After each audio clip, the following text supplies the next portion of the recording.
Hello बच्चों। बेटा last video में टेंजेंट नॉर्मल सिखा दिया आपको। तो भाई आज कुछ इंपॉर्टेंट क्वेश्चंस करेंगे, थोड़े अलग क्वेश्चन जो एनसीईआरटी में नहीं है, एक्स्ट्रा क्वेश्चंस हैं कुछ। ठीक है, इंपॉर्टेंट है भाई, सारे ध्यान से देखना। क्या कह रहा है ये? Find the angle of intersection of the curves. ये जो दो कर्व्स दे रखी है, हमें दो कर्व्स की इक्वेशन दे रखी है, इनका एंगल ऑफ इंटरसेक्शन निकालना है। तो आपको मैंने पहले भी वैसे बताया था, एक बारी फिर से एक बात बता देता हूँ। ये देखो भाई कि भाई दो कर्व्स है ना, कभी इस तरीके से वो इंटरसेक्ट कर रही है और आपको इनके बीच का एंगल निकालना है। तो एंगल कभी भी कर्व्स के बीच में जब निकालते हैं हम, तो वो वैसे एक्चुअली कर्व्स के बीच में नहीं निकलता। वो किसके बीच में निकलता है? वो उस कर्व की टेंजेंट्स के बीच में निकलता है, उन कर्व्स की टेंजेंट्स के बीच में। जैसे ये जो पॉइंट ऑफ कॉन्टैक्ट है, जहाँ पे ये कट कर रही है एक दूसरे को, पॉइंट ऑफ इंटरसेक्शन भी कह सकते हो आप। पॉइंट ऑफ इंटरसेक्शन जो है, इस पॉइंट ऑफ इंटरसेक्शन पे इसकी टेंजेंट बनाई हमने इस वाली कर्व की। ठीक है, फिर इसी पॉइंट ऑफ इंटरसेक्शन पे इस वाली कर्व की टेंजेंट बनाएंगे। फिर इन टेंजेंट्स के बीच में जो एंगल है, इन टेंजेंट्स के बीच में जो एंगल है वो होता है कर्व्स के बीच का एंगल। समझ गए कि कर्व्स के बीच का एंगल निकालने का मतलब है उनकी टेंजेंट्स के बीच का एंगल निकालो। अब कई बारी क्या होता है, देखो तीन केस होते हैं पॉसिबल। आपको जो बात समझा रहा हूँ ध्यान से समझना। पहला केस ये, जब कर्व्स इंटरसेक्ट कर रही हो तो एंगल कुछ ना कुछ निकल जाएगा। दूसरा केस, जब कर्व्स टच कर रही हो, कर्व्स एक दूसरे को टच करके निकल जाएं, इस तरीके की हो। अगर इस तरीके की कर्व्स होती कि वो एक पॉइंट पे टच करके निकल जाती, तो भाई उनकी जो टेंजेंट बनती वो तो सेम ही बनती ना उस पॉइंट पे। दो अलग अलग टेंजेंट थोड़ी बनती, उस पॉइंट पे उनकी टेंजेंट सेम ही बनती। और टेंजेंट सेम बनती, इसका मतलब दो टेंजेंट है ही नहीं, इसका मतलब वो कर्व एक दूसरे को टच कर रही है। यानी जो उनका पॉइंट ऑफ कॉन्टैक्ट है, देखो एक कॉमन पॉइंट है ना इन दोनों कर्व्स में जहाँ पे ये टच कर रही है। इन दोनों कर्व्स में भी एक कॉमन पॉइंट है जहाँ पे ये टच कर रही है या कट कर रही है, कुछ भी कह लो। तो वो जो कॉमन पॉइंट निकालने का मेथड होता है वो सेम ही होता है। हमें पता नहीं होता वो इंटरसेक्शन पॉइंट है कि वो ये वाला पॉइंट है जहाँ पे वो टच कर रही है, मतलब पॉइंट ऑफ कॉन्टैक्ट है। समझ गए कि भाई जब कर्व टच करेगी तो इस कॉमन पॉइंट को हम क्या बोलेंगे? पॉइंट ऑफ कॉन्टैक्ट, जहाँ पे वो टच कर रही है। ठीक है, और जब इंटरसेक्ट करेगी तो इस कॉमन पॉइंट को हम क्या बोलेंगे? Point of intersection, point of intersection. ठीक है, हालांकि है दोनों सूरत में ये कॉमन पॉइंट। क्या है ये? Common point. इधर भी क्या है? ये दोनों का कॉमन पॉइंट, जो दोनों कर्व में कॉमन पॉइंट है ना। तो हमें दो कर्व्स का कॉमन पॉइंट निकालना आता है। कॉमन पॉइंट निकालने का मतलब क्या है कि भैया उन दोनों को सॉल्व कर दो, इक्वेट कर दो, आपको कॉमन पॉइंट मिल जाएगा। अब वो पॉइंट ऑफ इंटरसेक्शन है या पॉइंट ऑफ कॉन्टैक्ट है, वो कैसे पता चलेगा? उस पॉइंट पे हम टेंजेंट का स्लोप निकालेंगे। अगर तो टेंजेंट का स्लोप सेम आ गया, यानी सेम ही टेंजेंट है, तो वो पॉइंट ऑफ कॉन्टैक्ट है, यानी कर्व्स टच कर रही है एक दूसरे को। ठीक है, अगर टेंजेंट का स्लोप अलग अलग आ गया, इसका मतलब वो पॉइंट ऑफ इंटरसेक्शन है, यानी कर्व्स इंटरसेक्ट कर रही हैं। फिर हम एंगल निकालेंगे, कैसे निकालेंगे वो देखेंगे। ठीक है, ये बात समझ में आ गई सबसे पहले आपको कि सबसे पहले हम क्या करते हैं, जब भी हमें दो कर्व्स के बीच का एंगल ऑफ इंटरसेक्शन निकालना है, पहले हम उनके बीच में एक कॉमन पॉइंट निकालेंगे जो दोनों पे लाई कर रहा हो। कॉमन पॉइंट निकालने के लिए कोई ख़ास काम नहीं करना। जैसे ये दो कर्व्स हमें दे रखी हैं, हमने बस इनको इक्वेट कर देना है। ठीक है, जैसे y की वैल्यू एक्स स्क्वायर है, इसमें रख देता हूँ। ये y की वैल्यू एक्स स्क्वायर है ना, इसमें पुट कर देता हूँ। जब y की वैल्यू एक्स स्क्वायर इसमें पुट करूँगा तो क्या होगा? ये एक्स स्क्वायर का स्क्वायर हो जाएगा, इज इक्वल्स टू एक्स।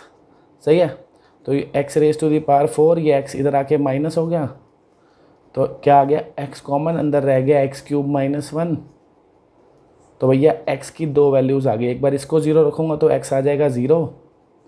सही है, और एक बार इसको 0 रखूँगा तो एक्स आ जाएगा 1। तो एक्स की वैल्यू 0 या 1 है। ठीक है, अब x की वैल्यू तो आ गई, y की भी तो निकालनी है, y की भी तो वैल्यू निकालनी है। जब x की वैल्यू 0 होगी, यहाँ पे 0 रखूँगा तो y कितना आ जाएगा 0। तो जब x 0 होगा तो y भी 0 होगा, सही है। और जब x की वैल्यू या 1 रखूँगा तो y कितना आ जाएगा, 1 ही आ जाएगा। तो एक पॉइंट हो गया y इक्वल टू 1, मतलब एक हो गया 0,0, ये वाला पॉइंट क्या हो गया हमारा 0,0, और ये वाला पॉइंट क्या हो गया 1,1, सही है। तो हमें 2 पॉइंट मिल गए, क्या मिल गए, 2 पॉइंट। पहली बात तो 2 पॉइंट मिल गए ना। अब ये 2 पॉइंट पे जो कर्व है वो टच कर रही है या वो इंटरसेक्ट कर रही है, वो कैसे पता चलता है, अभी आपको बताया। ध्यान रखना ये क्या निकला है, ये कॉमन पॉइंट निकले हैं। क्या निकले हैं, कॉमन पॉइंट, जो इस कर्व पे भी लाई कर रहा है, इस पे भी लाई कर रहा है, मतलब ये दोनों पॉइंट इन दोनों को सेटिस्फाई कर रहे हैं। अब इन पॉइंट पे ये टच कर रही है, इंटरसेक्ट कर रही है, या किसी एक पे टच कर रही है, किसी एक पे इंटरसेक्ट कर रही है, वो देखना पड़ेगा। पहले आप एक पॉइंट के बारे में समझेंगे। मान लो एक ही पॉइंट आया होता है, ये वाला, ठीक है, ये पॉइंट आया होता। अब हमें नहीं पता कि ये कर्व्स इस पॉइंट पे टच कर रही है या इंटरसेक्ट कर रही है। वो कैसे पता चलेगा, कि वो जो कॉमन पॉइंट आया है उस पॉइंट पे मैं दोनों कर्व की टेंजेंट का स्लोप निकाल लूँगा। दोनों कर्व की टेंजेंट का स्लोप, अगर वो स्लोप सेम आ गया, इसका मतलब सेम टेंजेंट है, तो ये पॉइंट ऑफ कॉन्टैक्ट है, मतलब वो टच कर रही है, मतलब वो टच कर रही है, सेम ही टेंजेंट है, ठीक है। एंगल कब निकलता है, जब अलग टेंजेंट हो, जब अलग टेंजेंट हो, मतलब दोनों पे जब मैं टेंजेंट का स्लोप निकालूं तो वो अलग अलग आए। अगर वो अलग अलग आ गया तो फिर मैं एंगल निकालूंगा, ठीक है। फिर वो इंटरसेक्ट कर रही है, एंगल ऑफ इंटरसेक्शन पूछा है ना, तो इंटरसेक्ट करेगी तभी तो एंगल निकालूंगा। टच कर रही होगी तो किस बात का एंगल, तो कॉमन टेंजेंट है, ठीक है। एक केस और भी होता है बच्चों, तीसरा केस, वो क्या होता है, केस ऐसा भी तो हो सकता है कि कर्व इंटरसेक्ट या टच करे ही ना, कुछ भी ना करे, कुछ भी ना करे, ऐसी हो। जब ऐसी होगी ना तो फिर आपका इंटरसेक्शन, ये जो कॉमन पॉइंट है निकलेगा ही नहीं। आप जब इन दोनों को सॉल्व करोगे कोई कॉमन पॉइंट निकलेगा ही नहीं, ऐसा कोई पॉइंट निकलेगा ही नहीं जो दोनों को सेटिस्फाई कर रहा है। तो आप कहोगे भैया कर्व्स ना टच कर रही है ना इंटरसेक्ट कर रही है, तो एंगल कहाँ से निकालूं। तब क्या होगा, जब आप इन दोनों को इक्वेट करोगे पॉइंट निकलेगा ही नहीं। तो समझ गए, 3 बातें होती हैं। क्या बातें होती हैं, पॉइंट ऑफ कॉन्टैक्ट निकाल लो, अगर वो नहीं निकला तो भैया ना वो टच कर रही है ना वो इंटरसेक्ट कर रही है। अगर पॉइंट निकल गया, निकलने के बाद क्या करेंगे, हम दोनों की टेंजेंट का स्लोप निकालेंगे इस पॉइंट पे। अगर वो स्लोप सेम आ गया तो वो टच कर रही है, तो वो टच कर रही है, ठीक है, टेंजेंट सेम है, एंगल नहीं निकालना। और अगर दोनों की टेंजेंट का स्लोप अलग अलग आ गया इस पॉइंट पे, तो वो इंटरसेक्ट कर रही है, एंगल निकालेंगे, ठीक है। देखते हैं कैसे करेंगे क्वेश्चन।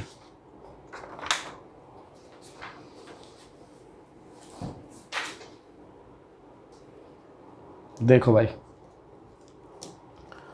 अब जैसे हमारे पास पॉइंट ऑफ इंटरसेक्शन 2 आ गए, एक 0 0 एक 1 1, ठीक है। 2 कर्व्स थी हमारे पास, x² इक्वल टू वाई, एक थी y² इक्वल टू एक्स।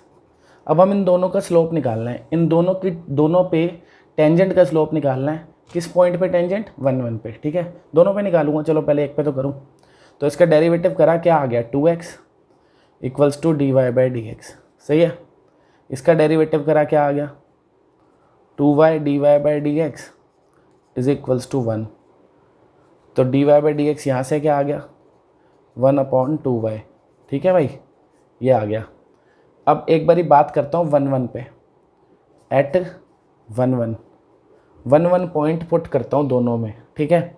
तो इसके स्लोप को मैं ले लेता हूँ m1 है, m1 लिख देता हूँ इसके स्लोप को, ठीक है। तो 2 × 1 कितना आ गया 2, x की जगह 1 डाल दिया ना, y तो है ही नहीं। ऐसे ही इसके स्लोप को क्या ले लेता हूँ, m2 ले लेता हूँ। इसमें x और y की जगह 1 1 डालूंगा, तो x तो है नहीं, इसमें y की जगह 1 डालूंगा तो स्लोप क्या आ जाएगा हाफ। तो आपको दिख गया दोनों स्लोप अलग अलग आ रहे हैं। दोनों स्लोप जब अलग अलग आ रहे हैं तो इसका क्या मतलब है भाई, दोनों स्लोप अलग अलग आने का मतलब कर्व्स इंटरसेक्ट कर रही हैं, टेंजेंट अलग अलग है। अब वो निकलेगा एंगल, एंगल निकलेगा। और एंगल निकालने का फॉर्मूला क्या होता है, 2 लाइंस के बीच का एंगल निकालने का फॉर्मूला, अगर उनके स्लोप पता हो तो ये आपने पढ़ा हुआ है 11th में, tan theta equals to m1 minus m2 upon 1 plus m1 m2, पढ़ा हुआ है ना। बस इधर वैल्यू पुट कर दो, क्वेश्चन खत्म। tan थीटा इक्वल्स टू क्या आ गया ये 2 माइनस हाफ 1 प्लस 2 × हाफ। इसको कैलकुलेट कर लो कितना आ रहा है ये, तो एलसीएम आगे कट गया, 3/4 आ गया, सही है। tan theta equals to 3/4। तो थीटा की वैल्यू, अब tan में आपको पता तो है नहीं 3/4 कहाँ होता है, तो थीटा की वैल्यू निकाल लेंगे ऐसे ही tan इनवर्स की टर्म्स में, tan इनवर्स 3/4, सही है। ये अपना एंगल निकल गया इन दोनों कर्व्स के बीच में 1 पे। अभी बात 0 पे भी तो करनी है, किस पे करनी है, 0 पे भी बात करनी है हमने, तो 0 पे करते हैं बात। देखो अब करनी है 0 पे, क्या दिक्कत है भाई, 0 पे देखते हैं क्या है 0 पे चक्कर। क्या क्या स्लोप्स थे दोनों के, एक का स्लोप था 2x, एक का था 1/2y। एक का स्लोप था 2x, एक का था 1/2y, ठीक है। और हमें 0 पे बात करनी है, तो 0 डालेंगे इसमें, तो इसका स्लोप क्या आ जाएगा m1, इसमें 0 डालूंगा तो 0 ही आ जाएगा ना, है ना, सही है। और इसमें 0 डालूंगा तो 1/0 इन्फिनिटी। जब किसी लाइन का स्लोप 0 होता है इसका क्या मतलब होता है, किसी लाइन का स्लोप 0 है इसका मतलब वो पैरेलल है एक्स एक्सिस के, तो ये टेंजेंट पैरेलल हो गई एक्स एक्सिस के, पैरेलल टू एक्स एक्सिस। और किसी का स्लोप नॉट डिफाइंड होता है इसका मतलब वो पैरेलल है वाई एक्सिस के, पैरेलल है वाई एक्सिस के। जब एक लाइन एक्स एक्सिस के पैरेलल है, एक लाइन वाई एक्सिस के पैरेलल है, इसका मतलब उन दोनों के बीच का एंगल कितना हो जाएगा, सीधा सीधा 90। नहीं समझे बात, एक लाइन अगर एक्स एक्सिस के पैरेलल है भाई तो वो हॉरिजॉन्टल लाइन है, वाई एक्सिस के पैरेलल है तो वो वर्टिकल लाइन है, तो दोनों के बीच का एंगल सीधा सीधा 90 तो हो गया।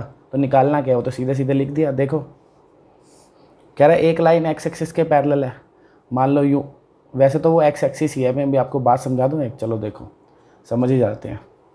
कह रहा है 0 पे 0 पॉइंट की बात हो रही है, यानी ओरिजिन की बात हो रही है ना, किसकी बात हो रही है, ओरिजिन की बात हो रही है। तो 0 पे स्लोप जो आ रहा है 0 आ रहा है, यानी 0 पे एक टेंजेंट है कर्व की, कर्व भी बना दूँ क्या तुमको, चलो कर्व भी बना ही देता हूँ। एक कर्व थी x² = y और एक थी y² = x। तुम्हें पता है ये दोनों पैराबोला की इक्वेशन है, ये वाला parabola symmetrical along y axis है और ये वाला parabola symmetrical along y axis, x axis sorry. तो ये दो पैराबोला यूँ बनेंगे, जिनको बनाने आते हैं अच्छी बात है, नहीं आते तो क्वेश्चन तो हो ही गया। ये मैं अभी पैराबोला वगैरह बनाने तुम्हें एप्लीकेशन ऑफ इंटीग्रेशन में दोबारा सिखाऊंगा, ठीक है। तो अब आप देखो, आपको दिख रहा है 0 इनका इंटरसेक्शन पॉइंट था और एक ये 1 था, है ना, दो पॉइंट आना ना, एक ये वाला एक ये वाला। 1 पे तो हम निकाल चुके हैं, एंगल 90 है। 0 पे आपको दिख रहा होगा इस पैराबोला की जो टेंजेंट है वो खुद ही एक्स एक्सिस है। इस पैराबोला की टेंजेंट कौन है, एक्स एक्सिस, और इस पैराबोला की टेंजेंट कौन है, वाई एक्सिस। तो 0 पे एक की टेंजेंट एक्स एक्सिस है, एक की टेंजेंट वाई एक्सिस है, इसका क्या मतलब हुआ, 0 पे एक की टेंजेंट एक्स एक्सिस है, एक की टेंजेंट वाई एक्सिस है, तो एक्स एक्सिस वाई एक्सिस खुद ही टेंजेंट्स हैं, उनके बीच का एंगल तो 90 होता है। हो गया क्वेश्चन। तो ये बात याद रखना, अगर किसी कर्व का 0 पे टेंजेंट पैरेलल आ जाए एक्स एक्सिस के, इसका मतलब वो खुद एक्स एक्सिस ही उसकी टेंजेंट है।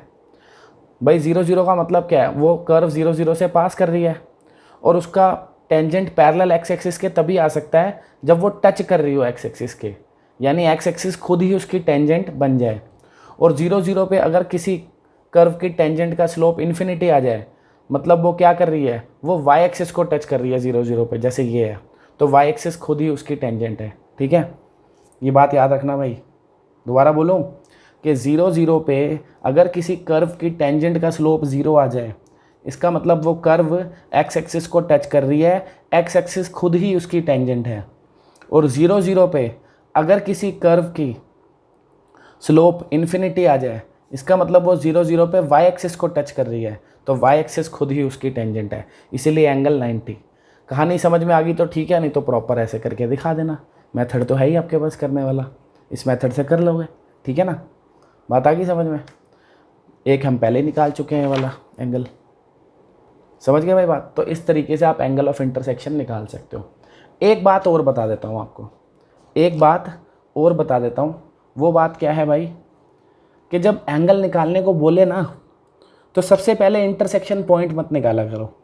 ये नोट बना के लिख लेना अपनी भाषा में जैसे तुम्हें समझ आए, बड़ी काम की बात बता रहा हूँ ताकि क्वेश्चन ज़्यादा लंबा ना खींचे बेकार में।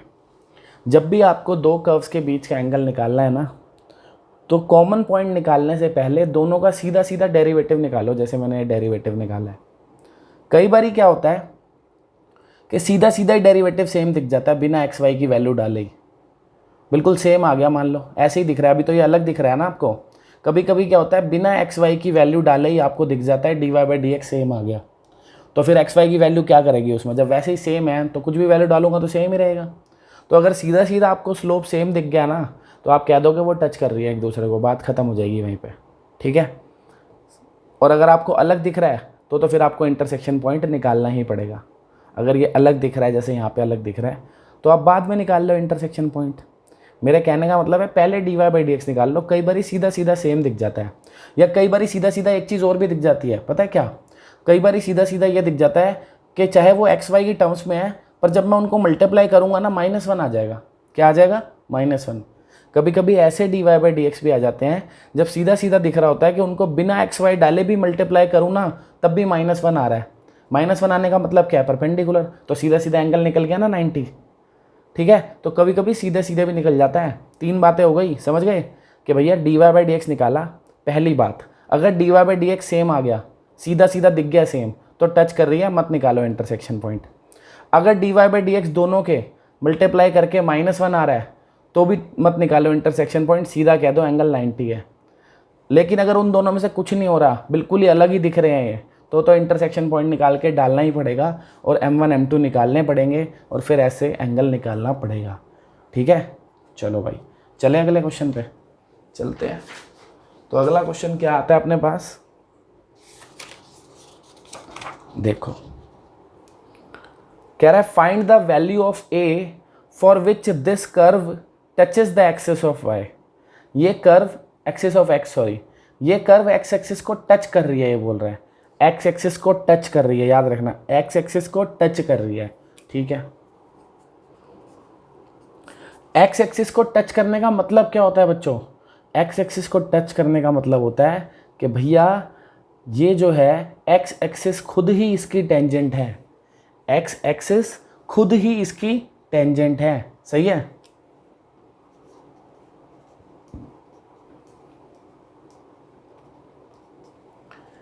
ये अपनी कर्व दे रखी है, मैंने इसका डेरिवेटिव करा d Y by D x. क्या आ गया भाई? 2x + a आ गया। अब आपको एक चीज़ दिख रही है कि ये जो कर्व है इसने बोला था एक्स एक्सिस को टच कर रही है, एक्स एक्सिस को टच कर रही है। एक्स एक्सिस को टच करने का मतलब है एक्स एक्सिस ही इसकी टेंजेंट है। देखो ना, ऐसे कोई कर्व अगर एक्स एक्सिस को टच कर रही है तो एक्स एक्सिस ही तो उसकी टेंजेंट हो जाएगी, एक्स एक्सिस ही उसकी टेंजेंट हो जाएगी, सही बात है कि नहीं है। जब एक्स एक्सिस ही हमारी टेंजेंट है तो एक्स एक्सिस का खुद का स्लोप क्या होता है? 0, यानी ये जो टेंजेंट है उसका स्लोप क्या हो गया? 0। तो 0 = 2x + a, सही है। आगे बात समझ में। तो यहाँ से भैया x की वैल्यू क्या आ गई? x की वैल्यू आ गई -a/2 आ गई। अभी लेकिन हमें किसकी वैल्यू निकालनी है? a की। a की तो वैल्यू निकली नहीं, x की टर्म्स में थोड़ी निकालूंगा।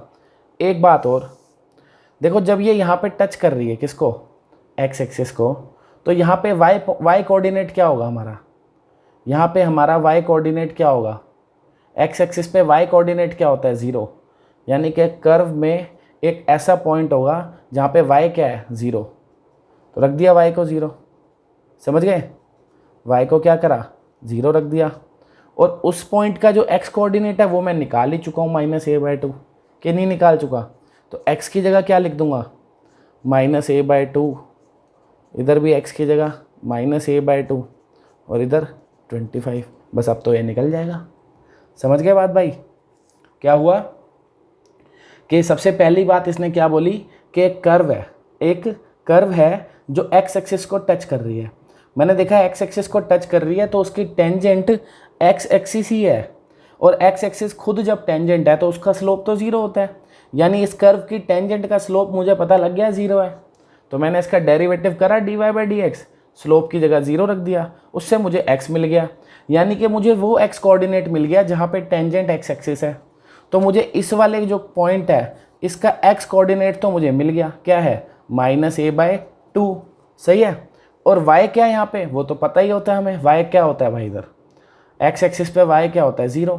तो हमें ये पॉइंट मिल गया जो कर्व पे लाई कर रहा है, एक ऐसा पॉइंट जो कर्व पे लाई कर रहा है। तो ये पॉइंट कर्व को सेटिस्फाई करेगा। तो y की जगह 0 रख दिया, x की जगह -a/2 रख दिया। अब बस a में एक इक्वेशन बन गई है, सॉल्व कर लो। इतना तो कर ही लोगे, बस खत्म। चलिए अगले क्वेश्चन पे देखो भाई क्या कह रहा है। Show that the line this, ये एक लाइन की इक्वेशन दे रखी है, पता है ना लाइन की इक्वेशन है क्योंकि x और y की पावर 1 है। टचेस द कर्व दिस, एक कर्व की इक्वेशन दे रखी है, कह रहा है शो करो ये लाइन इसको टच कर रही है at the point where the curve intersect the axis of y। ये लाइन इस कर्व को वहां पे टच कर रही है जहां पे ये कर्व y एक्सिस को इंटरसेक्ट कर रही है, ठीक है। इसका मतलब हमें एक कर्व दे रखी है y = b e⁻⁻x/a, ये एक कर्व दे रखी है, ठीक है। और ये कर्व कहीं ना कहीं y एक्सिस को इंटरसेक्ट कर रही है, ऐसा इसने बोला है। कर रही है कि नहीं कर रही है, बोल रहा है ना intersect the axis of y। अब जब ये y को इंटरसेक्ट कर रही है तो वहां पे x क्या होगा, y एक्सिस पे x क्या होता है 0, ठीक है ना। Since it cuts the axis of y, हमें पता लग गया x कोऑर्डिनेट क्या होगा 0, उस पॉइंट पे x कोऑर्डिनेट क्या होगा 0। तो x को इसमें 0 रख दो, y पता लग जाएगा। क्या करा, x की जगह 0 लिख दिया, तो 0/a तो 0 ही हो गया, सही है। तो e⁻0 क्या होगा 1, तो b × 1 b, तो मेरे को पता लग गया y कोऑर्डिनेट क्या हो गया b। तो यानी कि मुझे वो पॉइंट मिल गया, वो कोऑर्डिनेट मिल गया जहाँ पे ये कर्व y एक्सिस को कट कर रही है। क्या हो गया वो पॉइंट, वो पॉइंट हो गया x तो वहाँ पे 0 है और y कितना निकाल लिया हमने b। समझ गया अभी तक क्या करा है। पूरे क्वेश्चन को आप भूल जाओ, बस इतनी सी बात देखो, एक कर्व है, ये कर्व y एक्सिस को कट कर रही है। जहाँ पे ये y एक्सिस को काटेगी, y एक्सिस पे x हमेशा 0 होता है, x की जगह 0 लिख दिया, ठीक है। उससे हमारे को y पता लग गया। तो हमें ये पॉइंट पता लग गया जिस पॉइंट पे कर्व y एक्सिस को काट रही है, ये है वो पॉइंट। अब अगर आपको एक कर्व की इक्वेशन पता है और एक पॉइंट पता है कर्व पे, तो क्या आप उस पर टेंजेंट निकाल सकते हो, बिल्कुल निकाल सकते हो। dy/dx पहले स्लोप निकाल लो, स्लोप पता होगा, पॉइंट पता हो जाएगा, तो इक्वेशन ऑफ टेंजेंट आ जाएगी, है ना। तो स्लोप निकालते हैं ज़रा, अभी देखते हैं स्लोप क्या आता है। हमारी कर्व की इक्वेशन क्या है, y = b e⁻⁻x/a, ये है ना। तो इसका डेरिवेटिव किया मैंने, क्या आ गया dy/dx = डेरिवेटिव आता है करना भाई, b कोफिशिएंट ऐसे ही रहेगा। e⁻fx का डेरिवेटिव क्या होता है कि e⁻ फंक्शन जो है वो as it is into e⁻ में जो फंक्शन लिखा है उसका डेरिवेटिव, -x/a का डेरिवेटिव क्या होगा -1/a, सही है। अब मेरे को निकालना है slope of tangent, slope of tangent at कौन सा पॉइंट 0, b। तो y तो है नहीं इसमें, x की जगह क्या डालना है 0 डाल दो, क्या हो जाएगा ये b e⁻0 हो गई इंटू -1/a, सही है। e⁻0 तो 1 ही होता है। तो मेरा जो स्लोप यानी m आ गया वो क्या आ गया -b/a, ये आ गया स्लोप ऑफ टेंजेंट। पॉइंट ये रहा। इक्वेशन ऑफ टेंजेंट निकालनी आती है, equation of tangent, equation of tangent क्या होती है भाई, y - y1 कितना है b = m, m कितना है -b/a, x - x1, x1 कितना है 0, ठीक है भाई। कोई दिक्कत तो नहीं है यहाँ तक। चलो अब क्रॉस मल्टीप्लाई कर दिया, ay - ab = -bx, bx को यहाँ ले आए, ab को वहाँ ले गया, ay + bx = ab, ठीक है। दोनों साइड ab से डिवाइड कर दिया, किससे ab से। तो ab से इसको डिवाइड करूँगा तो y/b आ जाएगा, इसको ab से डिवाइड करूँगा तो x/a आ जाएगा, इसको ab से करूँगा तो 1 आ जाएगा। क्या आ गया ये टेंजेंट की इक्वेशन आ गई है। तो क्या ये जानी पहचानी लग रही है, कहीं देखी थी क्वेश्चन में, ये रही ना। और ये क्या कह रहा था, मुझे क्या करना था, मुझे शो करना था कि ये जो लाइन है ये इसको टच कर रही है। अबे टेंजेंट ही तो निकाली है, टेंजेंट टच ही तो करती है। हमने क्या शो कर दिया कि ये इसकी टेंजेंट है, तो टच तो करेगी। जब टेंजेंट है तो टेंजेंट टच ही तो करती है। तो हमने निकाल के दिखा दिया ये जो इक्वेशन है ये टेंजेंट है इस कर्व की, तो मतलब ये लाइन जो है वो टच ही करेगी ना इसको, ख़त्म, यही शो करना था। हेंस ये लाइन पूरा पूरा लिख रहा मैं, ठीक है, लाइन की equation, line touches the curve, ख़त्म। Hence line touches the curve this at the point where it cuts Y axis. सही है। हमने क्या करा, हमने इस कर्व की टेंजेंट निकाल दी उस पॉइंट पे जहाँ पे ये कर्व वाई एक्सिस को काट रही थी। वो टेंजेंट यही लाइन आ गई अपने आप में। तो जब ये टेंजेंट है तो टेंजेंट टच ही तो करती है, वही तो शो करना था ये लाइन इसको टच कर रही है। एक तरीका और भी था, हमने इसका स्लोप निकाला था -b/a।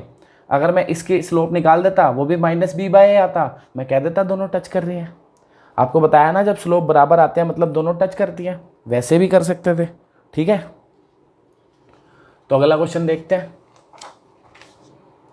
देखो भाई क्या कह रहा है क्वेश्चन। तो भाई देखो क्या कह रहा है क्वेश्चन।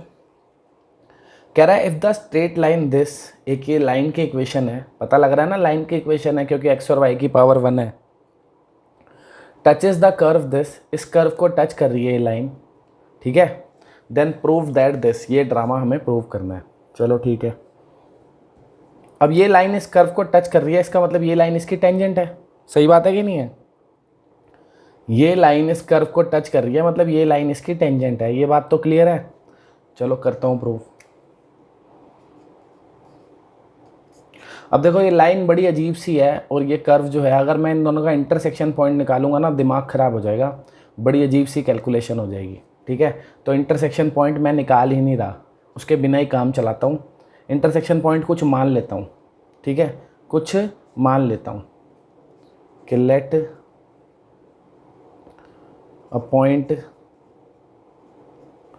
बी, कुछ भी मान लिया, x1, y1, x1 y1 ही मान लिया, ठीक है, where the line touches the curve. ठीक है, जहाँ पे जो लाइन हमें दे रखी है वो कर्व को क्या कर रही है, टच कर रही है। ये हमने एक पॉइंट मान लिया, वो पॉइंट जहाँ पे ये लाइन इस कर्व को टच कर रही है। तो यानी ये पॉइंट लाइन पे भी लाई करेगा और ये पॉइंट कर्व पे भी लाई करेगा, कॉमन पॉइंट हो गया ना दोनों में। ठीक है, चलो अब इस पॉइंट पे एक काम करता हूँ, इस पॉइंट पे इस कर्व की टेंजेंट की इक्वेशन निकाल लेता हूँ। वो तुम्हें पूरा मेथड आता ही है। कर्व की इक्वेशन क्या है हमारी, x² / a² plus y² / b² = 1। ठीक है, इसका डेरिवेटिव कर देता हूँ, क्या आएगा इसका डेरिवेटिव, 2x/a² 2y/b² dy/dx = 0। यहाँ से dy/dx की वैल्यू तो निकाल लोगे ना, सिंपल कैलकुलेशन है। dy/dx की वैल्यू आ जाएगी -b²x/a²y।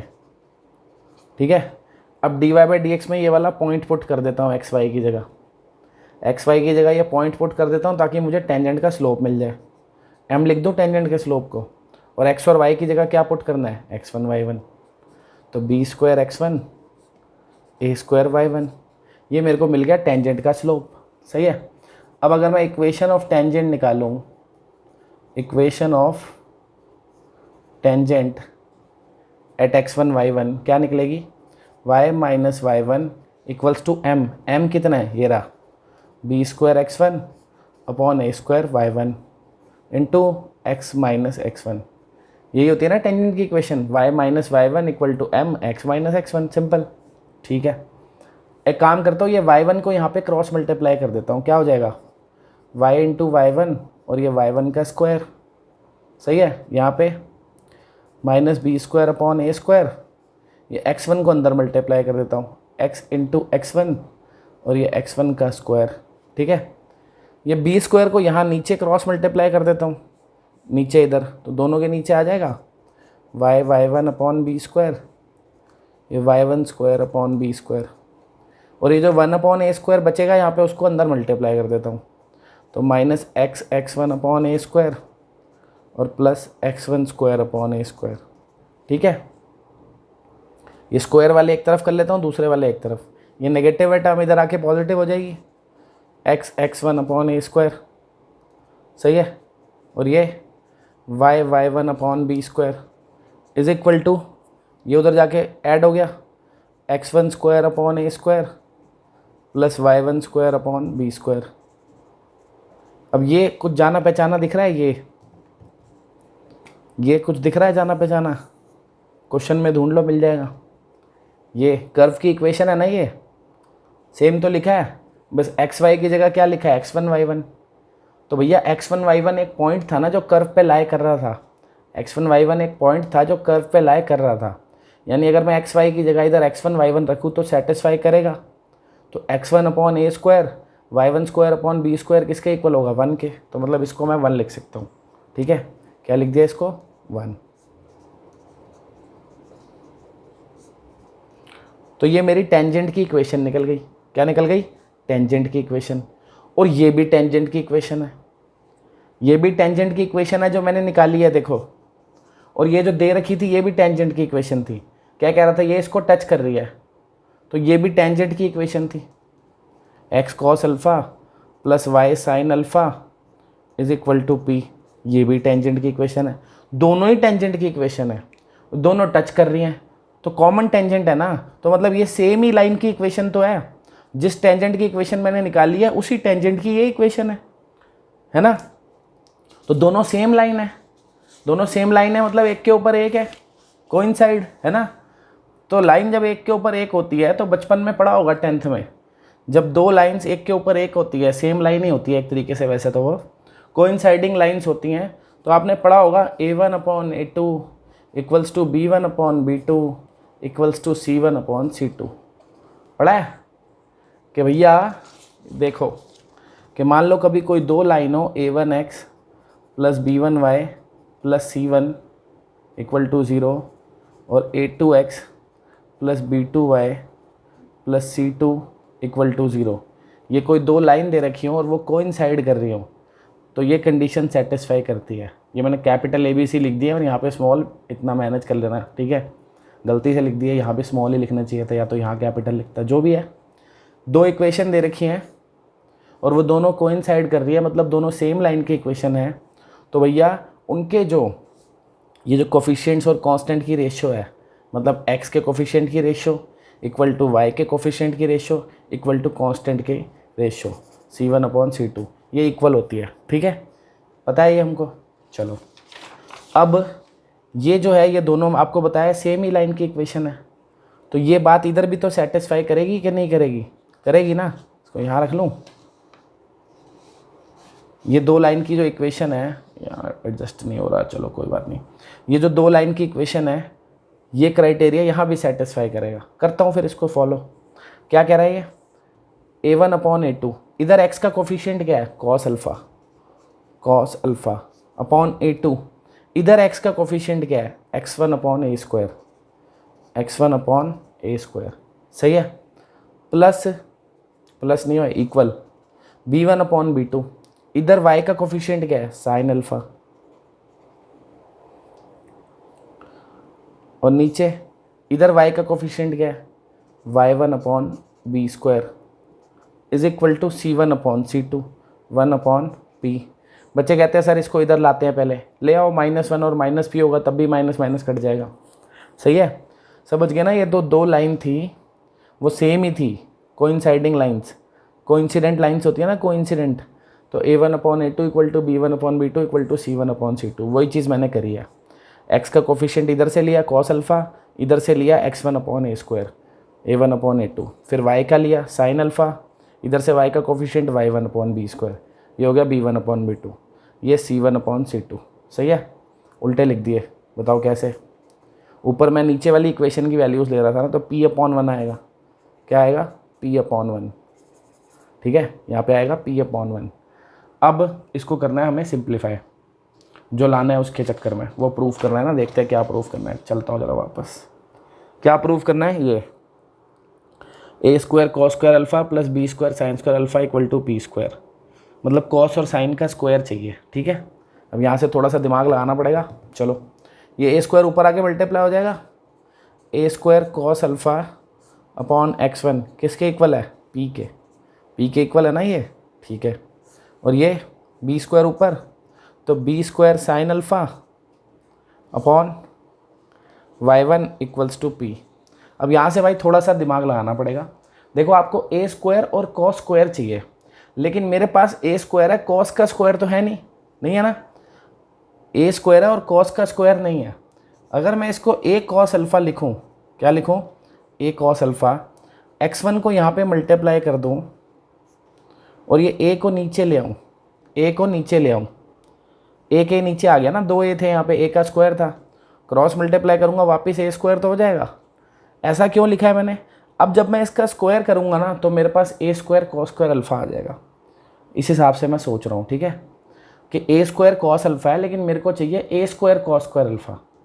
अगर मैं ए स्क्वायर यहाँ पे रख के स्क्वायरिंग करता तो ए की पावर 4 हो जाती, सही है। इसलिए मैंने एक ए को यहाँ पे रख लिया, एक ए को यहाँ पे रख लिया, एक को नीचे ले गया। अब अगर मैं इसका स्क्वायर करूँगा तो मेरे को ए स्क्वायर कॉस स्क्वायर अल्फ़ा मिल जाएगा। सेम चीज़ यहाँ पे कर देता हूँ, क्या, एक बी तो साइन अल्फ़ा के साथ रख लेता हूँ और ये y1 को वहाँ मल्टीप्लाई कर दिया पी y1, और एक बी जो था वो नीचे चला गया।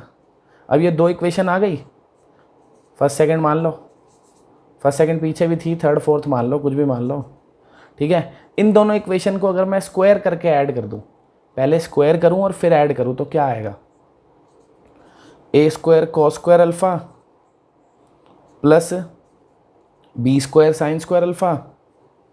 देखो इधर वाली चीज़ तो आ गई सेम, क्या करा, दोनों को स्क्वायर करके ऐड कर दिया, इनका भी स्क्वायर करके ऐड करूँगा तो P square x1 square upon A square plus P square y1 square upon B square, सही है ना। दोनों इक्वेशन को सिंपल स्क्वायर करके ऐड कर दिया।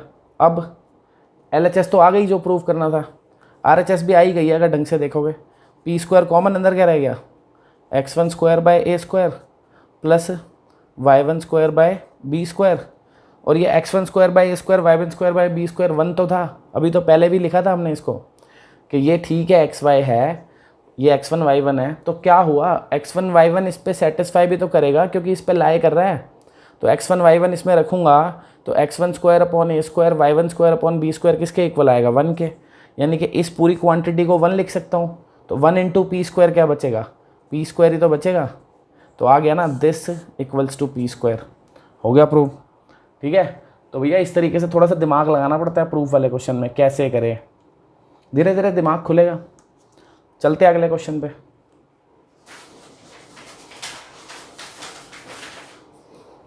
तो अगला क्वेश्चन आपके सामने है, ये क्या कह रहा है, देखो, द कर्व दिस, ये क्यूबिक इक्वेशन दे रखी है, touches the x axis at this point and cuts the y axis at the point. बहुत बड़ी बड़ी बातें, पहले एक से निपटते हैं बारी बारी, ठीक है, एक एक करके पढ़ेंगे, बहुत बड़ा क्वेश्चन है, नहीं तो दिमाग खराब हो जाएगा। सबसे पहली इंफॉर्मेशन क्या है कि एक कर्व है y equals to a x cube plus b x square plus c x plus 5। ये एक कर्व है जो कि x एक्सिस को टच कर रही है, इसका मतलब x एक्सिस उसकी टेंजेंट है ना, एट दिस पॉइंट, इस पॉइंट पे ये कर्व को x एक्सिस को टच कर रही है, मतलब इस पॉइंट पे इस कर्व की टेंजेंट खुद x एक्सिस है, मतलब इस पॉइंट पे इस कर्व की टेंजेंट का स्लोप 0 होगा, है ना, क्योंकि x एक्सिस का खुद का स्लोप क्या होता है, 0। तो हमें पता चल गया कि भैया पहले dy बाई डी एक्स निकालो, निकाल चुका हूँ, कितना आ गया, 3ax square plus 2bx plus सी, ये आ गया। अब वो कह रहा है इसका slope at -2,0 dy by D x at -2,0 is 0। उसने डायरेक्ट नहीं कहा, ये हम समझे खुद, कैसे कह रहा था, इस पॉइंट पे x एक्सिस को टच कर रही है ये कर्व, जो जब इस पॉइंट पे ये कर्व x एक्सिस को टच कर रही है तो x एक्सिस खुद इसकी टेंजेंट है, यानी टेंजेंट का स्लोप 0, क्योंकि x एक्सिस का स्लोप क्या होता है, 0। तो ये पॉइंट पुट कर दो, इसमें क्या आएगा, x की जगह -2 रखूँगा, -2 का स्क्वायर 4, 4 इंटू 3 12, इधर x की जगह -2 रखूँगा तो ये -4b हो गया, प्लस सी इक्वल्स टू 0, सही है। तो ये भैया हमारी एक इक्वेशन आ गई, इसको छोड़ देता हूँ यहीं पे। और हमें ए बी सी की वैल्यू निकालनी है। वो कह रहा है find the equation of the curve completely. Curve की इक्वेशन कंप्लीटली निकालने का मतलब है ए बी सी की वैल्यू निकालो, इस कर्व में पुट करो, ये कह रहा है वो। ठीक है, आगे अब क्या करें, और कहाँ से लाए इक्वेशन? क्या ये पॉइंट अपने आप में एक बात और नहीं कह रहा? ये पॉइंट एक चीज़ और कह रहा है कि भैया ये पॉइंट इस कर्व पे लाई कर रहा है। ये क्या कह रहा था? इस पॉइंट पे ये वाली कर्व एक्स एक्सिस को टच कर रही है, मतलब ये पॉइंट कर्व पे तो है ही, है कि नहीं? तो ये पॉइंट कर्व पे है तो इसको सेटिस्फाई करेगा। अरे वाह, एक इक्वेशन और बन जाएगी ऐसे तो, कि -2,0 कर्व पे लाई कर रहा है तो इसको सेटिस्फाई करेगा। Since -2,0 lies on the curve, curve पे लाई कर रहा है, ये कर्व पे लाई कर रहा है तो कर्व को सेटिस्फाई करेगा। y की जगह लिखो 0, x की जगह -2, तो कितना हो गया ये? -8a। यहाँ पे क्या हो जाएगा? x की जगह -2 लिखा तो 4b, और यहाँ पे -2c, और ये 5 ऐसे का ऐसे ही। एक और इक्वेशन आ गई, बढ़िया, सही है।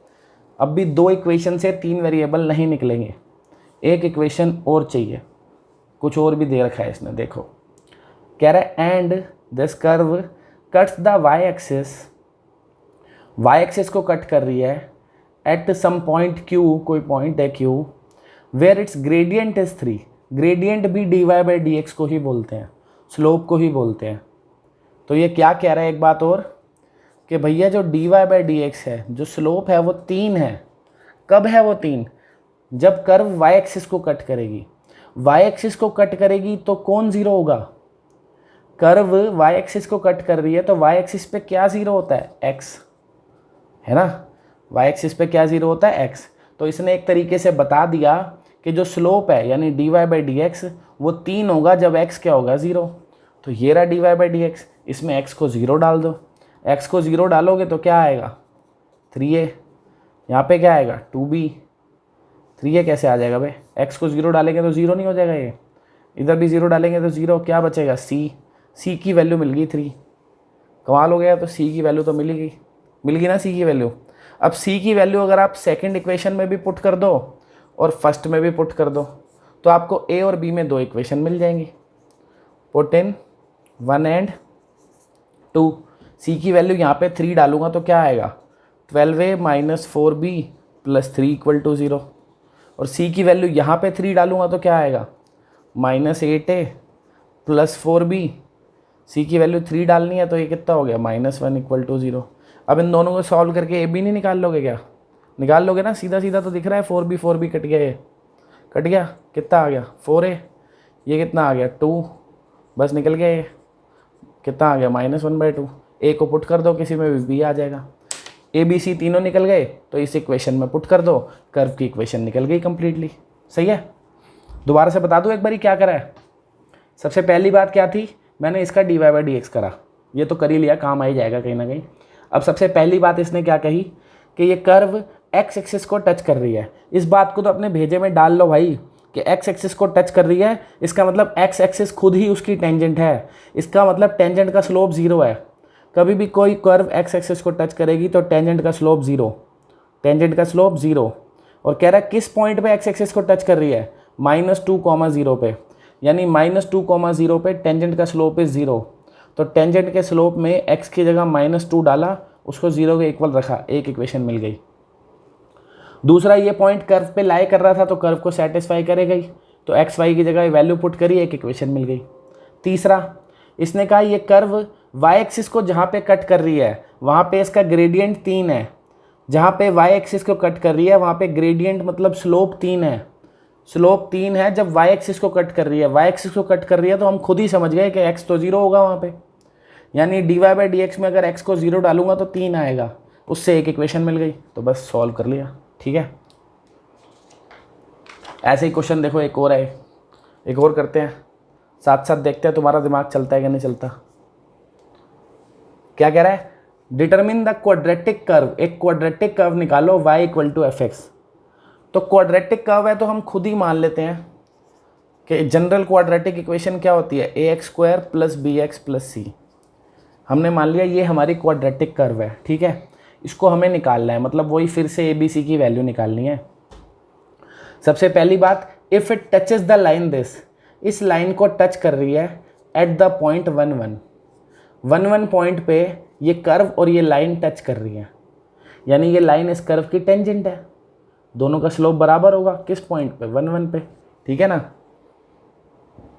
समझ गया ना बात कि एक कर्व दे रखी है, कर्व का हमने डेरिवेटिव कर ही लेता हूँ, काम आ ही जाएगा, 2ax प्लस बी, सही है। 1 1 पे स्लोप भी निकाल लेता हूँ, 1 1 पे कह रहा है ना, तो dy by D x at 1 1 कितना आ गया, इसमें 1 डालूंगा तो 2a प्लस बी आ गया। ये आ गया हमारा क्या, 1 1 पे कर्व की टेंजेंट का स्लोप, m1 लिख देता हूँ इसको, ठीक है। और लाइन क्या दे रखी है हमें, लाइन की इक्वेशन है x इक्वल टू वाई, इसका डेरिवेटिव करूँगा तो क्या आएगा, 1 equal to d Y by D x. और ये दोनों एक दूसरे को टच कर रही थी, कर्व और लाइन टच कर रही थी, तो यानी कि जो लाइन है ये टेंजेंट है, टेंजेंट का स्लोप 1 आ गया, ये भी टेंजेंट का ही स्लोप था, ये भी टेंजेंट का स्लोप था, दोनों इक्वल होंगे। इसका मतलब 2a प्लस बी किसके इक्वल हो गया, 1 के। एक इक्वेशन आ गई। दूसरी कहाँ से आएगी, दूसरी यहाँ से आएगी। ये 1 1 पॉइंट पे दोनों टच कर रही है, तो 1 1 कर्व पे लाई करेगा कि नहीं करेगा, करेगा। तो कर्व की इक्वेशन में एक्स वाई की जगह 1 1 रख दो, रख देते हैं, y की जगह भी 1 रख दिया, x की जगह भी 1 रख दिया, तो 1 equal to a plus b plus c, second equation. फिर तीसरी equation, and the curve passes through the point this, curve इस पॉइंट से भी पास कर रही है, तो ये भी कर्व को सेटिस्फाई करेगा। इस बार क्या करो, y की जगह 0, x की जगह -1 रख दो, y की जगह 0 और x की जगह -1, तो ये a माइनस बी प्लस सी आ गया। अब इन तीन इक्वेशन को सॉल्व करके निकाल लोगे ना ए बी सी की वैल्यू, कि नहीं निकाल पाओगे, बहुत मुश्किल काम थोड़ी है ये। देखो यहीं से दिख रहा है, इन दोनों को ही सॉल्व कर लो, बेशक बी और बी कट गए, क्या आ गया, ये बी और बी कटे तो क्या आ गया, 1 equals to 2a plus 2c आ गया। इससे बढ़िया यहाँ पे अगर हम a और c काट देते तो फटाफट नहीं हो जाता काम। अगर हम क्या करें, इसको ऐसे ना करें, इन इक्वेशन को सब्ट्रैक्ट कर देते हैं, तो माइनस माइनस प्लस माइनस, सही है। सब्ट्रैक्ट करने से क्या होगा, a कट जाएगा और c कट जाएगा, b बचेगा सिर्फ, है ना। इधर 1 माइनस 0 1 ही आ जाएगा, इधर ये b प्लस बी 2b हो जाएगा, तो b निकल गया सीधे सीधे हाफ, b निकल गया, फर्स्ट में पुट कर दो, 2a प्लस बी कितना है, 1 है, यहाँ पे b पुट करो, ख़त्म, 2a plus half equals to 1, तो 2a equal to half, a equals to 1/4, a आ गया, b आ गया, दोनों में से किसी में भी डाल दो, c आ जाएगा, सही है, हो गया क्वेश्चन। ए बी सी की वैल्यू फिर इधर पुट भी करनी है, फाइनली सिर्फ ए बी सी की वैल्यू निकाल के नहीं छोड़ देनी है, इस कर्व में पुट करनी है, कर्व की इक्वेशन निकालनी थी, ठीक है। चले अगले क्वेश्चन पे, क्या कह रहा है भाई, find the condition that the curves this and this intersect orthogonally. Orthogonally का क्या मतलब होता है, परपेंडिकुलरली, याद रखना। अब आप कहोगे सर जब परपेंडिकुलर ही था तो इतना मुश्किल वर्ड लिखा क्यों, भाई मजबूरी है, पेपर में लिखा हुआ आ गया तो तुम कहोगे आपने बताया नहीं था। ऑर्थोगोनली का क्या मतलब होता है, परपेंडिकुलरली, ठीक है। मतलब ये कह रहा है ये कर्व जो है परपेंडिकुलर कट करे, उसके लिए कंडीशन बताओ क्या होनी चाहिए। चलो देखता हूँ क्या कंडीशन होनी चाहिए। 2x equals to Y square और 2xy इक्वल्स टू के, ये अपनी दो कर्व्स हैं। पहले तो मैंने क्या बताया था, जब भी एंगल परपेंडिकुलर का ड्रामा होना, पहले सीधा सीधा डेरिवेटिव कर लो। करता हूँ डेरिवेटिव, 2 इसका 2y dy by D x, तो dy बाई डी एक्स हो गया हमारा 1/y, सही है। इधर प्रोडक्ट रूल लगेगा, 2 को वहाँ ले जाऊँ पहले या बाहर ही रख दो, एक ही बात है। इनमें लगाओगे product rule, x as it is, y का dy by D x, y as it is, x का 1 हो गया, k का 0, 2 नीचे आके यहाँ 0 ही हो जाएगा, तो यहाँ से dy बाई डी एक्स की वैल्यू आ गई -y/x। हमें चेक करना था परपेंडिकुलर, क्या सीधे सीधे आपको दिख रहा है इनका प्रोडक्ट -1 आ रहा है, नहीं दिख रहा। सीधे सीधे कहाँ दिख रहा है, x तो बच जाएगा, अगर मैं इनको मल्टीप्लाई करूँगा y तो कट जाएगा बट x बच जाएगा, x बच जाएगा, इसका मतलब सीधा सीधा तो नहीं दिखा कि ये परपेंडिकुलर है। अब सीधे सीधे जब नहीं दिखता तो इंटरसेक्शन पॉइंट अपने को चाहिए होता है, ठीक है ना। तो इंटरसेक्शन पॉइंट निकालना पड़ेगा इन दोनों कर्व्स का। 2x की वैल्यू क्या है भाई, यहाँ से देखो 2x की वैल्यू क्या है, वाई स्क्वायर।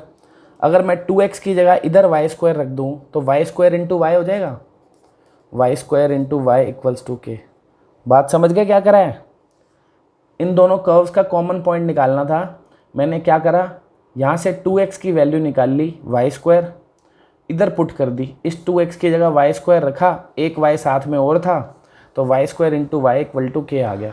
सही है, तो इससे क्या पता चल गया, वाई क्यूब इक्वल टू के। तो y की वैल्यू क्या आ गई, k की पावर 1/3, ये अपनी y की वैल्यू आ गई। अब x क्या आ जाएगा, यहीं से आ जाएगा। 2x किसके इक्वल था बच्चों, वाई स्क्वायर के। y की वैल्यू डाल दो यहाँ पे, क्या है k की पावर 1/3, इसका स्क्वायर, ये 2 नीचे, तो k की पावर 2/3/2, ये अपनी x की वैल्यू आ गई। मतलब जो हमारा पॉइंट आ गया इनका कॉमन पॉइंट, इंटरसेक्शन पॉइंट क्या बन गया, वो k की पावर 2/3/2 कॉमा k की पावर 1/3, ये पॉइंट आ गया, ये इनका कॉमन पॉइंट आ गया। अब कॉमन पॉइंट पे इनके टेंजेंट के स्लोप निकाल लेता हूँ, है ना। इन स्लोप में ये पॉइंट पुट कर देता हूँ, कर दो भाई। तो इसको m1 मान लेता हूँ, क्या पुट करना है y की जगह मेरे को, k की पावर 1/3, k की पावर 1/3, सही है। इधर क्या पुट करना है, y और x की जगह, y की जगह k की पावर 1/3 और x की जगह k की पावर 2/3/2। ये मेरे पास m1 और m2 आ गए। अब राइट एंगल पे कट करें उसके लिए कंडीशन बतानी है। राइट एंगल पे कट करने के लिए स्लोप का प्रोडक्ट क्या होना चाहिए, -1। स्लोप का प्रोडक्ट क्या होना चाहिए, -1, यानी m1 इंटू m2 -1 आना चाहिए। m1 क्या है हमारा, 1/k की पावर 1/3, m2 ये है, ये 2 ऊपर मल्टीप्लाई हो जाएगा, तो -2 इंटू k की पावर 1/3/k की पावर 2/3 इक्वल टू -1। तो ये तो कट गए k की पावर 1/3, माइनस से माइनस भी कट गया, तो 2 इक्वल्स टू क्या हो गया, k की पावर 2/3, 2 इक्वल टू k की पावर 2/3। अगर मैं क्यूबिंग कर दूँ दोनों तरफ तो क्या हो जाएगा, ये 8 हो जाएगा और ये k स्क्वायर हो जाएगा, ये 8 हो जाएगा और ये k स्क्वायर हो जाएगा। तो मतलब k स्क्वायर 8 होना चाहिए, k स्क्वायर 8 होना चाहिए, या आप यूँ कह लो कि k की वैल्यू क्या होनी चाहिए, स्क्वायर रूट ऑफ 8। ये ज़रा के स्क्वायर रूट हो जाएगा ना, तो k की वैल्यू क्या होनी चाहिए, स्क्वायर रूट ऑफ 8, यानी ±2√2। या तो ये कह लो या तो ये कह लो भाई। अगर k स्क्वायर 8 होगा या k ये होगा, एक ही बात है। तो इन दोनों में से कुछ होगा, मतलब ये होगा तभी ये स्लोप का प्रोडक्ट -1 आ पाएगा। वही वो पूछ रहा था कि परपेंडिकुलर कब होंगे। हमने मान लिया परपेंडिकुलर है, उससे हमें पता चला k स्क्वायर 8 है, तो यानी k स्क्वायर 8 होगा तब ये परपेंडिकुलर होंगे। तो अब हम क्या कहेंगे यहाँ पे कि कंडीशन क्या आ गई, जब भी ये ऑर्थोगोनली कट करे कि भैया k स्क्वायर शुड बी 8 या k इक्वल टू दिस, एक ही बात है। ठीक है, हो गया भाई क्वेश्चन। चलते हैं लास्ट क्वेश्चन पे। अब ये देखो क्या कह रहा है, prove that the curves touch each other. इस बार टच कर रही है, ये दिखाना है। टच कर रही है तो पहले आपके दिमाग में बात आ जानी चाहिए कि इनकी टेंजेंट का स्लोप सेम होगा, है ना। टेंजेंट का स्लोप सेम होगा। कभी कभी क्या बताया था, बिना पॉइंट ऑफ इंटरसेक्शन के दिख जाता है स्लोप सेम। तो पहले सीधा ही डेरिवेटिव कर लेता हूँ, क्या पता दिख जाए ऐसे ही। एक कर्व है xy इक्वल टू 4, एक कर्व है x² + y² इक्वल टू 8। क्या आ गया इसका डेरिवेटिव, प्रोडक्ट रूल लगाना आता है ना, x dy/dx + y equals to 0। तो dy/dx की वैल्यू आ गई -y/x। इसका भी कर ले डेरिवेटिव भाई, 2x इसका 2y dy/dx is equal to 0। तो यहाँ से अपने dy/dx की वैल्यू आ गई -x/y। तो भैया ये इक्वल तो नहीं दिख रहे, इक्वल नहीं दिख रहे। ये y/x है, x/y है, इक्वल कोई है, ये इक्वल नहीं है। अब क्या करूँ जब ये इक्वल नहीं है, ये इक्वल नहीं है, नहीं दिख रहे इक्वल, यानी अब मेरे को पॉइंट निकालना पड़ेगा। पॉइंट डाल के देखूंगा ये इक्वल है कि नहीं। अगर पॉइंट डाल के ये इक्वल आ गए, टेंजेंट के स्लोप सेप आ गए, तो टच कर रही है, नहीं आए तो नहीं कर रही टच, फिर इंटरसेक्ट करेगी। ठीक है ना, निकालता हूँ point of contact. xy equals to क्या है 4। देखो पॉइंट ऑफ कॉन्टैक्ट कहना, पॉइंट ऑफ इंटरसेक्शन कहना, दोनों बातें वैसे तो एक ही हैं, पर अगर आप सही कहना चाहो तो जब तक आपको पता नहीं है वो टच कर रही है कि नहीं कर रही, आप उसको क्या कहोगे, कॉमन पॉइंट। हम कॉमन पॉइंट निकाल रहे हैं, वो तो उसके बाद हमें पता चलेगा ना कि टच कर रही है कि इंटरसेक्ट कर रही है, तब आप उसको नाम दे सकते हो कि वो पॉइंट ऑफ कॉन्टैक्ट है या इंटरसेक्शन पॉइंट है। अभी हम कॉमन पॉइंट निकाल रहे हैं, ठीक है, निकालते हैं भाई कॉमन पॉइंट। सिंपल है, कुछ नहीं है, वैल्यू एक से निकालो दूसरे में डाल दो। y की वैल्यू क्या आ गई यहाँ से, 4/x पुट कर देता हूँ इसमें, एक्स स्क्वायर y की जगह 4/x का स्क्वायर इक्वल्स टू 8। क्या आ गया ये, x square plus 16/x square equals to 8। X raise to the power 4 plus 16 equals to 8x square. X raise to the power 4 minus 8x square plus 16 equals to 0। ये दिख गया, x square minus 4 का square है, दिख गया ना, इसको खोलेंगे तो यही आएगा, यानी x square minus 4 equal to 0, यानी एक्स स्क्वायर इक्वल टू 4, यानी x equals to plus minus 2। एक्स की वैल्यू क्या आ गई, प्लस माइनस 2, सही है। अब एक्स की वैल्यू प्लस माइनस 2 आ गई, एक बारी एक्स को 2 ले लेता हूँ। जब एक्स को 2 लेंगे हम यहाँ पे पुट करेंगे तो वाई कितना आ जाएगा अपना, 2 पुट करूँगा तो 2 ही आएगा कि नहीं, वाई आ जाएगा 2। तो पॉइंट आ गया अपना 2,2। 2,2 पे इसको चेक कर लो भाई, 2,2 पे इसका स्लोप क्या आएगा, m1। इसके स्लोप को m1 लिख रहा हूँ मैं, ठीक है। 2 पुट करूँगा तो काट के 1 ही आ जाएगा ना, -1 आ गया। ऐसे इसमें भी 2 पुट करूँगा तो -1 ही आएगा। तो दिख गया दोनों की टेंजेंट का स्लोप सेम है, तो भैया इसका मतलब टच कर रही हैं, लिख दोगे ना, टेंजेंट का स्लोप सेम है, सेम टेंजेंट है, कॉमन टेंजेंट है, इसलिए टच कर रही हैं। तो एक पॉइंट पे तो दिख गया, 2,2 पे तो भैया टच कर रही है। एक पॉइंट और भी तो है भी, जब x की वैल्यू -2 है, तो जब x की वैल्यू -2 है तो y की वैल्यू क्या हो जाएगी, 4/x थी ना, तो y की जगह क्या लिख दूंगा, -2, सही है। तो x और y फिर से सेम आ गए। देखो आपको इधर से ही आप देख सकते थे कि ये -y/x है और ये -x/y है। अगर y और x सेम होंगे, चाहे कुछ भी हो, तो कट ही जाएंगे, वो कट जाएंगे तो ये भी -1 हो जाएगा, ये भी -1, तो मतलब फिर तो टच करेगी। तो हमारा देखो एक्स वाई यहाँ पे सेम था 2,2, अब भी सेम आया -2 तो अगर एक्स वाई सेम ही आ रहे हैं तो वो कटने ही है, फिर तो स्लोप वही आएगा, क्या आएगा यहाँ पे -1 और यहाँ पे भी -1। तो हमें दिख गया 2 पॉइंट आ रहे थे, 2 कॉमन पॉइंट आ रहे थे, 2,2 और -2। 2,2 पे भी दोनों की टेंजेंट सेम थी, -2 पे भी दोनों की टेंजेंट सेम है, मतलब इधर भी कॉमन टेंजेंट है, इधर भी कॉमन टेंजेंट है। मतलब ये कर्व्स 2 जगह पे टच कर रही हैं, 2 कॉमन पॉइंट थे और दोनों जगह ही ये टच कर रही है, कहीं पे भी इंटरसेक्ट नहीं कर रही। इंटरसेक्ट कब करती है, जब अलग आते हैं स्लोप, सेम आ गए, बात खत्म। तो hence these curves touch each other, समझ गए भाई बात। तो अब मेरी तरफ से आपका टेंजेंट नॉर्मल ख़त्म, आप अपना असाइनमेंट पूरा कर सकते हो, ठीक है। नेक्स्ट टॉपिक करेंगे इंक्रीजिंग एंड डिक्रीजिंग फंक्शंस। चलो बाय बाय, थैंक यू।